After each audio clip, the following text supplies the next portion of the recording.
said everybody leave, okay? I'm so used to hurricane the month before, nothing was happening. I'm not gonna go. I'm not gonna leave. I'm gonna stay at home. So I cooked, got everything set up.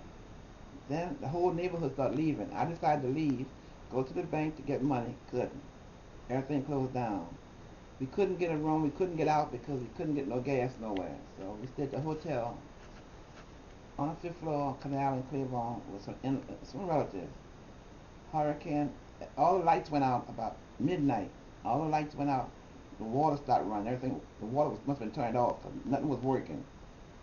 And the hurricane came. The trees went down and rain. No lights. Firemen were going up and down the road. There was a young girl had a baby while we was in that hotel. We asked for help. We was going around to the hotel in the dark with matches, asking for help.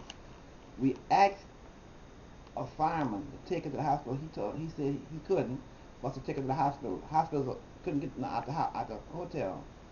So that morning after the hurricane, I was in the window, looking out the window. Decided I'd go to my house to get the food to bring back to the hotel and a little Bunsen burner I had.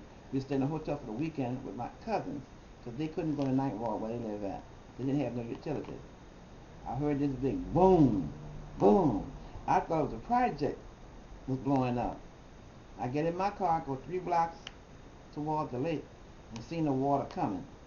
I turn around and go back. I'm dumb, not knowing. I goes north.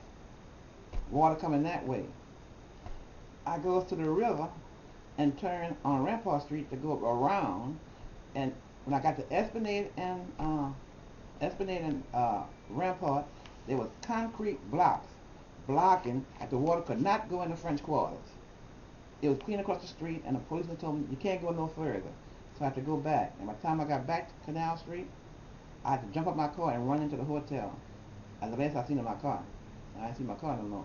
So we stayed in that hotel till that Monday, and they started killing people in the hotel and robbing them. So one of my family members, nephew, said he had to get everybody to the hotel because they had killed 4 guys on one of the other floors.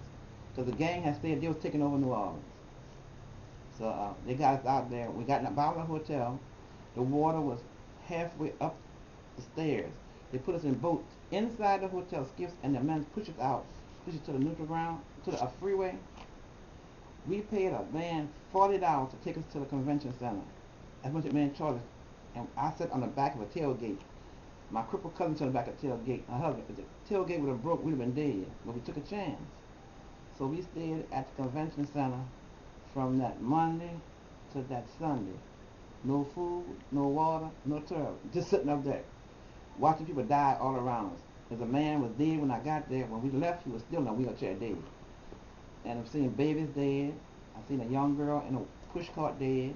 You had people on each side of me dead. And when I asked the soldier, why can't y'all come and take care of us at night when we need you? And the man told me, we're not allowed to be here at night. They take them out. And this guy here, tears rolled down his face. And I said, okay. The only light we had was the children's little streamers they had, like little party thing. That's the only thing that you could see, you know. And I laid on the concrete.